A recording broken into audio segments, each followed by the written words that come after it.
El presidente es un asesino. Sí, lo sé, suena fuerte, pero necesitas estar ciego para no verlo. En el 2018, la administración de Andrés Manuel López Obrador se le ocurrió que la mejor manera de acabar con el huachicoleo era cerrar los ductos y crear un desabasto en todo el país. El resultado, nadie tenía gasolina, y el huachicoleo no solo no terminó, sino que incrementó, provocando una de las tragedias más terribles en la historia del país.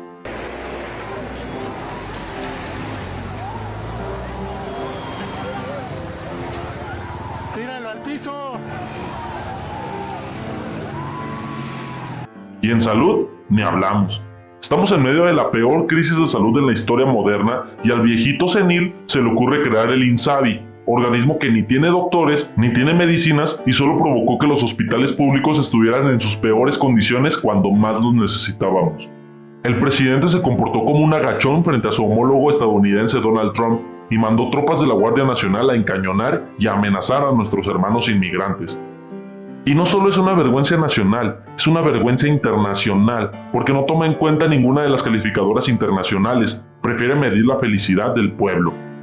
Y que van a agregar al crecimiento económico, material, el bienestar, incluso la felicidad de la gente, la felicidad del pueblo. El presidente no sabe de finanzas, insiste en decir que tiene otros datos, no baja la deuda de Pemex ni la CFE, a pesar de que se le ha metido un presupuesto inmenso. La estrategia económica de AMLO no está funcionando, la economía no mejora y la gasolina sigue en aumento. No sirvió de nada la muerte de tantas personas, de tantos inocentes, porque los delincuentes, México se convirtió en un país sumamente cómodo para los delincuentes. Ovidio Guzmán, hijo del capo más famoso del mundo, el Chapo Guzmán, fue detenido en Culiacán, Sinaloa, el 17 de octubre del 2019, para que unas horas después fue liberado por las mismas autoridades, con el pretexto de evitar violencia en la ciudad Culichi. Pero la realidad es que el presidente tiene un pacto con el crimen organizado, al igual que su antecesor y todos los que estuvieron en ese puesto.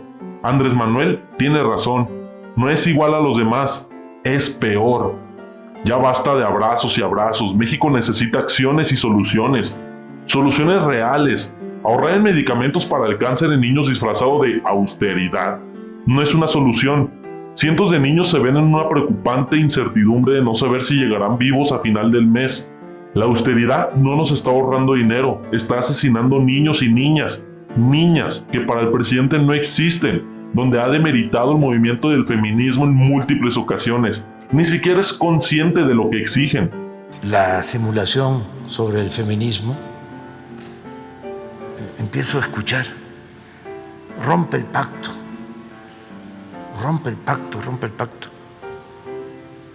Les digo sinceramente, y no miento, me enteré de lo que era eso hace 5 días. Este escenario se ha visto antes en la historia. Cuando un movimiento es lo suficientemente incómodo para el presidente, se han usado las Fuerzas Armadas para doblegarlo. El 2 de octubre de 1968, un mitin de estudiantes fue reprimido por el ejército en la Plaza de las Tres Culturas, en Tlatelolco. En lugar de doblegarlo o enfocarse en los verdaderos criminales, se han dedicado a organizar nuevas plazas en el Tren Maya y en el aeropuerto de Santa Lucía. Esperen, ¿no era este el presidente que decía abrazos, no balazos? Pues yo sigo sosteniendo lo mismo. Yo sigo llamando a todos a portarnos bien, a que sean abrazos, no balazos. Pero ahora vivimos en un país que todos los días llueven balas y la delincuencia no parece disminuir, todo lo contrario. Debido a la pandemia por COVID-19, miles de mexicanos se quedaron sin empleo y fueron arrastrados a la vida criminal para mantener a sus familias. Pero todo esto se pudo haber aminorado si al principio de la pandemia el presidente nos hubiera advertido de lo que venía, pero no. Él insistía que nos abrazáramos y que no usáramos cubrebocas. Lo del coronavirus, eso de que no se puede uno abrazar. Hay que abrazarse. No pasa nada. O sea, Ni siquiera después de sufrir esta enfermedad siguió sin portar el cubrebocas. No se hacía pruebas para que pareciera que los números no aumentaban. No se aplicaban medidas reales para domar la pandemia. Ni siquiera hoy, que ya existe una vacuna en contra de la enfermedad, se pueden organizar correctamente para aplicarla. Ya hay más de 200,000 muertos por COVID, miles más por la delincuencia, cientos por enfermedades tratables, 25 por un metro en mal estado, y a pesar de eso, el bebé llorón de Palacio Nacional sigue siendo la víctima más grande de las catástrofes en nuestro país.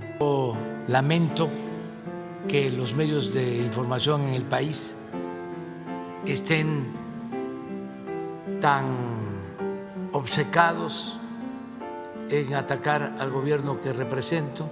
México necesita un verdadero líder. Más de la mitad de los mexicanos confiaron en que tú lo serías, Andrés Manuel, y los traicionaste. Lárgate de Palacio Nacional, termina tu sexenio y lárgate de la mirada pública. Quisiste pasar a la historia como el mejor presidente de México, pero pasarás a la infamia como el peor error que cometimos como país.